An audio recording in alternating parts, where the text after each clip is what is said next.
Good afternoon, good morning, good evening, whatever time of the day it is you are joining us. This is the Tulsa World Scene podcast, coming to you somewhat live and semi-direct from various locations in and around the Tulsa area. I'm here with my colleague, Mr. Jimmy Trammell, and we are going to be talking about, I guess, one of the biggest concerts to happen here in town since what, the Eagles were in town, or Well, is this bigger than that? certainly an interesting concert. I mean, it's and one I can't imagine more Oklahomans being on stage at one time, prominent Oklahomans than what we're going to get on Saturday, March 30th with an Oklahoma is All for the Hall concert featuring Blake Shelton, Vince Gill, Ronnie Dunn, Kristin Chenoweth, Wade Hayes, the Swon brothers, and a couple more. I think one's name escapes Justin Davis, and then a free Rock the Block show before the concert starts. But I really enjoy these kind of concert events where it's a little bit of everyone and not a whole lot of someone. I went to. Have you been to anything like this before, James? Where There was a there wasn't there was a tornado relief hmm, in for concert in, I think it was in Oklahoma City. Um the last more tornado. Now I'm all I can remember is that it was another one of these big um multi artist, bills, kind of like the old we've seen the Woodstock and the Monterey Pop Festival, where you've got these showcase concerts. People come out and do a couple of their hits, and then the sure. next group comes out and do a couple of their hits.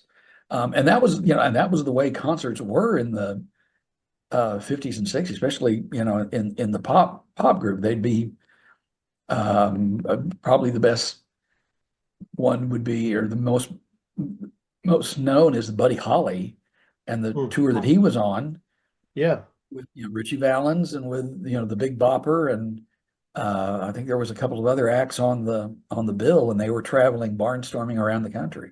So, but this is not that kind of a thing. This is a one night only thing, and I guess we need to say what hall does this is everyone for? Sure. Proceeds from Oklahoma is All for the Hall go toward the Country Music Hall of Fame and Museum in Nashville and its education programs. So you got all these country artists plus Kristin Chenoweth raising money to benefit the Country Music Hall of Fame. Now, I've seen a couple of these kind of uh, multi-bill things at the Hard Rock.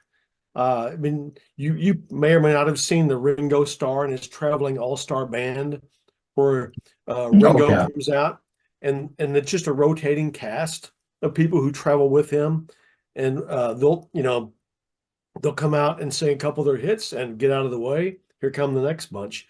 And I saw one of my favorite shows I've seen recently at Hard Rock was the same situation, except it was a yacht rock. All these yacht rock bands came out, I remember that. Ambrosia and Al Stewart and all these other people. And they would play two or three songs and step aside and someone else.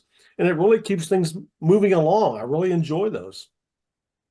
Well, now, am I right in thinking that Blake Shelton is kind of the instigator behind this, or at least the Yes. the motivating force? You were able to speak with him briefly about this, as I I was able to understand do it? an interview with Blake Shelton via email, Okay. and he responded to my questions about the format of the show, uh, you know, uh, his affection for the Country Music Hall of Fame. He said it was only a little building in Nashville when he first arrived, and now it's certainly a destination for music lovers around the globe. I've been. I would recommend it to anyone. It's a great museum, Mhm. and there's so many Oklahomans in that hall. And one of the things you'll see if you read the story in print on Friday, probably the web before, is if what is it about Oklahomans and music? Because there's so many Oklahoma music artists, and of course Blake Shelton had something to say about that. Yeah. Well, you mentioned that when you were listing all of the people involved, yes, they were primarily a country artist. Did you ask him how he got Kristin Chenoweth roped into this? You know, Because she does everything. She could probably do country, but I don't know that she's ever actually done country. I believe she could do about any genre. She's so talented. But no, I'd ask him some specific questions about artists, but didn't have time to get to all of them. But he did answer what I thought were the most all-encompassing questions instead of the specific questions. Okay. But I am curious how Kristin Chenoweth jumped on board that situation. Well, it is kind of interesting because she is in the midst of rehearsals for a new musical called The Queen of Versailles, which is based on a documentary about a woman who and her husband built this gigantic palace somewhere in Florida. And then, economic downturn and things went south. And that's going to be opening, I believe, in July, and I believe it's opening in Boston. So she's in the middle of rehearsals for that. So she's going to be dashing from there to here to do the concert, but she's going to be doing a fundraising event on April 2nd at Harweldon. It's very limited. Tickets are like $500 a person. But that's also for an educational thing, which is the Broken Arrow Arts Education Fund, which is something that she established. I think now it's been almost a decade. So she's going to be in town for a little while. So we're going to have a chance to talk with her sometime this week. And so there'll be more about that in an upcoming issue of the Tulsa World, available at tulsaworld.com and at fine newsstands everywhere. And a quick apology. I referred to one of the artists as Justin Davis. It's Justin Adams from Bixby, Justin Adams, who will be opening the show on Saturday. So apologies to Justin for getting your name incorrect. Now we're back on board with the good stuff. There will be a free 5 o'clock pre-party, as I mentioned, before the concert, and it's free to anyone. You don't have to have a ticket to the concert to go see it. So there'll be another Oklahoma artist performing there. So if you want to come out, have some free entertainment, there you go. Is it just one artist at Yes. the party? Okay. Yes. Okay, I didn't. My favorite hee-haw moments, I'm getting ahead of myself.